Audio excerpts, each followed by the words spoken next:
All right, and I am live. So I'm going to do something a little different today. Usually I record these movie reviews and then just post them, but I want to try doing it live today. I saw a bunch of movies this week, so may as well give it a shot.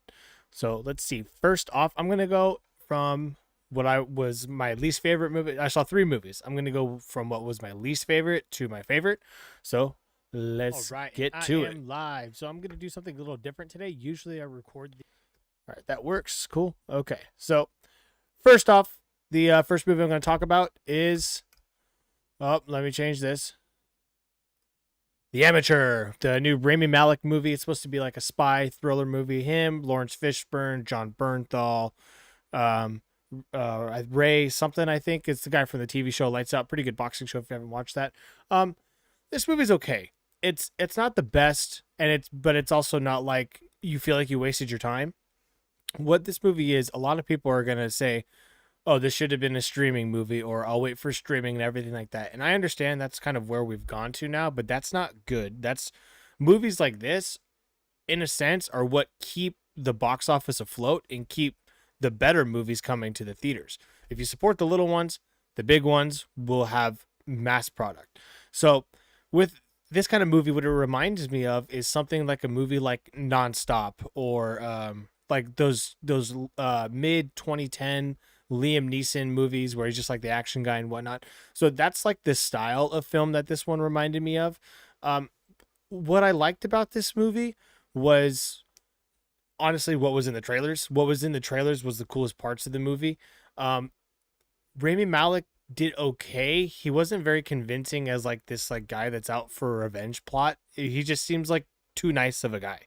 And but the action was cool. The setup was nice.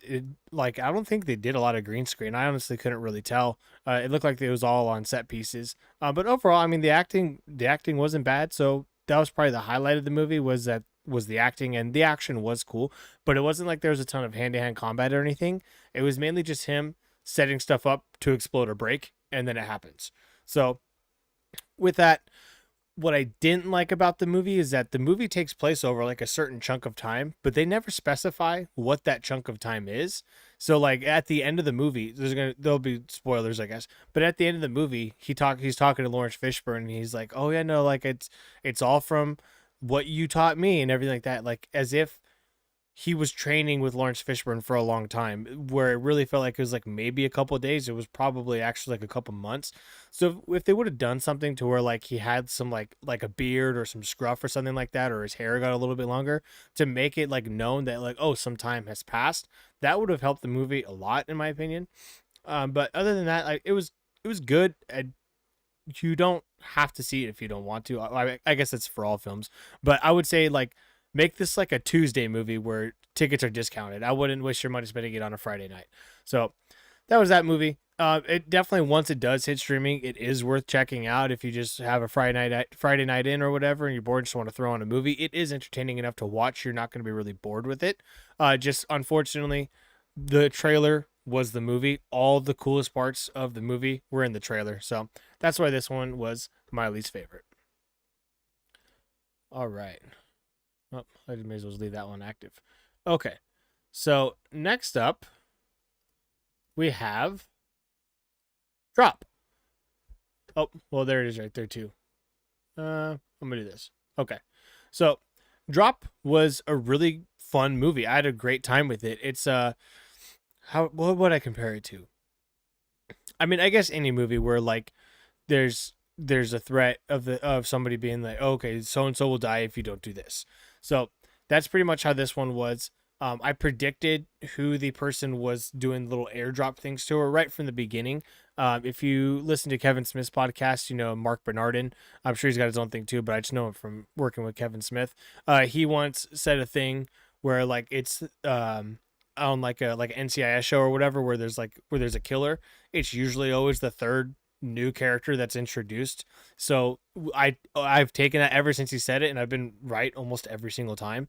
So what I did was the third character that she interacted with in her location, that was who the killer was, and I was like, oh, okay, like I think it's him. And then so it was. if you don't think of it in that perspective, it's a good little twist. It would keep you wondering, like, oh, okay, is it this person? Is it that person? There was even sometimes too where I kind of questioned myself, and I was like, oh wait, was it that other person? So it very suspenseful in that way. The guy in the movie, I don't know how to pronounce his name, but he's this dude from 1923. I believe he's going to be in the new The Housemaid movie coming out, and he's rumored to be the new Batman. I think he would be great. He gives off in this movie, he's very just like he's monotone, but in a way that it's just like he's just a good dude. But the way that he's monotone reminds me a lot of Kevin Conroy's monotone in the Batman cartoons. So like somebody would just like be yelling at Batman or whatever. It's like it reminded me of, I guess, long train of thought. It reminded me of, there's a scene in the Killing Joke cartoon where like Batgirl's just going off on Batman. She's like, blah, blah, blah, blah, blah. You think you could do this? You think you could do that? And then Kevin Conroy Batman just there. Yes.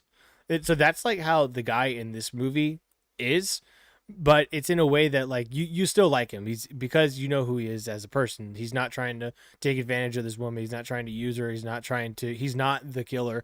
So with that, I mean, it very much was like a Bruce Wayne sense. Like you clean up his scruff a little bit. I think he could be a great Bruce Wayne. Apparently he's gotten jacked. I don't watch him and I haven't seen him anything else. So either way, the movie review is going to be on Drop, not him playing Batman.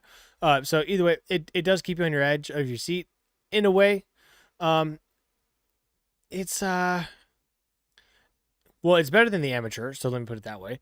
But when it gets to the end, it's almost a little like too much. So she has to get from the restaurant to her place because there's a dude trying to kill her son after he'd already beat up the babysitter who was the main character's sister. So it's just like this guy, he's got a gun, and why wouldn't he just shoot the kid and the sister? Like, I mean, I get that you want it to be a little bit suspenseful, but it doesn't make sense once it gets to like that part. And then when she's finally able to escape, she doesn't call 911 to go to the house, which they would probably get to the house first. So maybe I missed something to where they said why she didn't call 911, but it's just like, okay, you finally are free and you could call 911, and then you choose not to. You call your sister who's already been knocked out, and she knows that she was knocked out because she has the house camera. She sees everything that's going on. So that just didn't make much sense to me, but this was a good movie that's like in the like, I guess like the lower tier movies. It wasn't a big budget movie, much like The Amateur. It wasn't a big budget movie, didn't have big stars in it or anything like that. But it's a movie that can make stars and get people noticed, especially because it's somewhat original, like a crime. Um, I can't think of the word. A crime like prisoner type movie isn't anything new, but the style of it is new, where the things are airdropped to her from somebody else that has her phone cloned, and then so that way she can't speak out because the phone is cloned, and it's like, hey, if you speak out, like I'm gonna kill your kid and I'm gonna kill you. So it was a creative idea. It was different in that sense. So I liked it. I had a good time with it. Even though I predicted who the bad guy was, it was still good. I would definitely recommend seeing it. I would give. Oh, okay. I didn't rate Amateur though too. Amateur, I'd give it probably like a 7 out of 10. Maybe 6.5 out of 10. It wasn't that great. And then Drop, I would give. I saw it with my girlfriend. She gave it a 7.5. I would agree with that. 7.5. It wasn't. It could have been maybe like 10 minutes shorter, but it wasn't overly long. It didn't feel like it dragged on. My girlfriend actually felt like it did drag on in moments because like it'll pop up like the text of what's being sent to her, like, oh, go to the bathroom and do this with the guy's camera or whatever it was. She felt like that went on a little bit too long. I didn't think so, but it just difference of opinion. But I would agree on the overall rating of about a 7.5. And then lastly, let's see here. All right. Last up, I have Warfare. This movie was fantastic. Very intense. The actors, everybody did good acting based off a true story. It was written by one of the guys that went through it. But we got Joseph Quinn over here, on to the right, or yeah, well, my right. And then Will Poulter. They both did good. Joseph Quinn, he's like his character got like his legs not blown off, but like pretty screwed up. He did a really good job acting. and that of like how hurt he was. Honestly, everybody did a really good job. I wonder how much training they went through to be able to express the pain that they're going through and how much they worked with the soldiers that were there. It was crazy. So the movie it starts off like in a fun light mood. Like sure it's there's soldiers in Iraq, but it still shows them just dudes being dudes and just like having a good time with what they have there, which was good. And then it just gets right to it. It gets intense. And then and what I loved about this movie too is that so almost the whole movie is set in this like one house where they're kind of like doing a hideout or thing. And what I liked was that as soon as you're like, okay, like this is kind of starting to drag a little bit, it just all of a sudden the movie just shifts and changes, and you just go, oh fuck. And I didn't even see this movie in Dolby or IMAX, and it was loud. I can't imagine what it was like in IMAX. I would definitely recommend seeing it in IMAX for the sound and Dolby as well. So from that moment on, like when the first bomb goes off, from that moment on, it's just like, okay, shit, like how are they going to do this? Why aren't the other guys attacking them? And then they do attack them. You're like, oh my God, how are they going to survive? Where is the other team? How long is it going to take the other team to get to them? It's like all these things you're consistently thinking about over and over again. And oh man, it's so intense. And it definitely was the best movie of this weekend. I hope it makes good money because it deserves to. I would say I'd say top box office is probably going to be Minecraft again, and then it'll probably be Minecraft. Ooh, between these three, I would say Minecraft number one, Warfare number two, Amateur number three, and then Drop number four. I think I think that'll be the order. Which actually maybe the box office numbers are out now. Let me check. Hold on. Stand by. Oh, okay. Let's do this. Move that over. All right, hold on. I'm gonna cut the feed in a second. So let's see. Box office this weekend results. Look that up. All right, Box Office Mojo. Okay. Oh damn. Oh, I forgot that movie released this week. Okay. So let's see. I'm gonna cut this real quick. Let's bring this up. All right, Box Office Mojo. Got that there. Okay, let me bring this back up. Shrink myself. Okay, so let's take a look at this. So the latest daily. So as of today,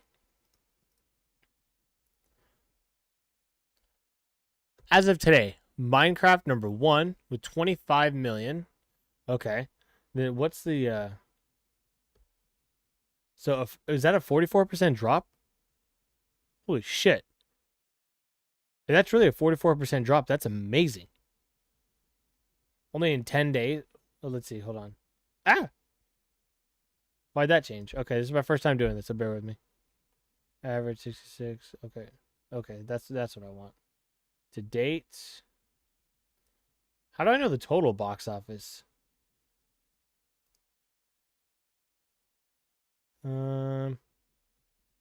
Okay. Either way. Wait, Mufasa, why the hell did this come back? Oh no. What happened? What did I do? Okay, I'm just gonna go back. Let's see here. Back, back, back, back, back. Okay. All right, so daily, I'm just going to assume this is today. I'll figure it out. 25 million. King of Kings. Completely forgot this movie was coming out, but it is the next like family movie that's coming out. That's out besides Minecraft. 5 million. Good for that movie. And good for Angel Studios, man. That cast in this movie is stacked too. But I mean, because Angel Studios is still a smaller studio, it's animation, so the budget's probably not going to be as high. They probably were able to pay those actors less. And it's probably a really good movie, honestly. Angel Studios has been doing a lot of really good things. So good for them. They came in second place this weekend. The Amateur was in third place. And then with 3 million, Warfare was in fourth place. So I think that's what I just predicted, right? Um, and with 2 million, and then The Chosen, another, I believe they're still Angel Studios, but they have like a bunch of different like ones that they release every couple months.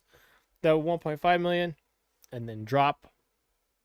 Wait, how is Drop number 5 with 1.6 and Chosen's 1.5? The heck? Oh no no. Okay, Drop is 5. What am I looking at? I'm dumb. Okay, so because they go off total. All right. So yeah, I mean, good for all these movies. Minecraft is blowing expectations out of the water. It's crazy. Snow White still tanking. Didn't even. It's made 798. I mean, to be fair, it's been in theaters for like a month, but yikes. A Working Man made more, and it's only been in theaters 7 less days. So that's kind of crazy. And then Captain America still made $100,000. I mean, it's tomorrow will be 60 days in theaters though, so good for Captain America, I guess in that sense. Like its theatrical run still isn't over. But all right, so yeah, my if I remembered about King of Kings, I probably would have thrown that in there honestly, but I probably would have thrown it in at number 5, not number 2. So I am shocked by that. So good for that movie. But yeah, this is the box office for the weekend. We got Minecraft number 1, King of Kings number 2, The Amateur number 3, Warfare number 4, Drop in 5th, and The Chosen Last Supper in 6th. So definitely, so these 1, 2, 3, these 4 movies right here all came out this week. I didn't see King of Kings or Chosen, so I can't talk about it. Oh, and Drop came out as well. So definitely go see. If you had to choose one of the 3, I would say go see Warfare. The Amateur's got a little bit bigger of a billing as far as cast goes, which is why it's probably making a bit more.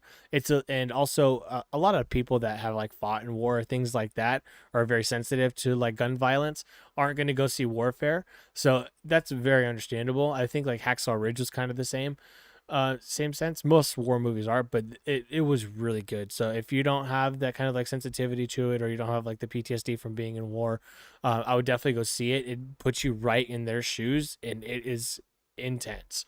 But that was my favorite one of them. Let me get out of this. So yeah, Warfare, my favorite film of the weekend, and go see that if you want to see The Amateur and Drop as well. Drop is a good date night movie, so definitely go see that. Drop and Amateur are both good date night movies. They both kind of center around relationships. So yeah, that's it for this weekend. Next week or this upcoming week is Sinners. I'm really excited for Sinners. I'm gonna see that probably Thursday, and then maybe I'll do another live review next Sunday as well. This was kind of fun. It was better than kind of like writing out a script and then editing it all together. So it made it much more smooth. So yeah, that's it for this. Be sure to like, comment, subscribe. Let me know if you saw any of the movies. Let me know what you thought of the movies if you saw them, and I'll see you next week. Peace.